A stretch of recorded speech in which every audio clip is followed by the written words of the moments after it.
How to make specific WordPress roles untrackable as visitors. Hello everyone. In this video, we are sharing with you how to make specific WordPress roles untrackable as visitors. For example, if you select subscribers, so account with that role will not show on the Buddypress Who Viewed My Profile reports dashboard as visitors. First, you need to install and activate the Youzify Pro version.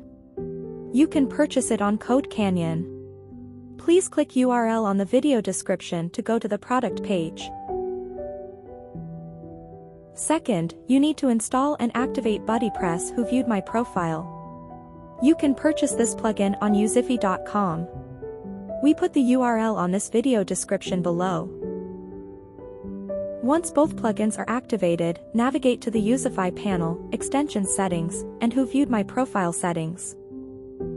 Scroll down Untrackable Roles settings. Set which roles cannot be tracked as visitors by turn on the button.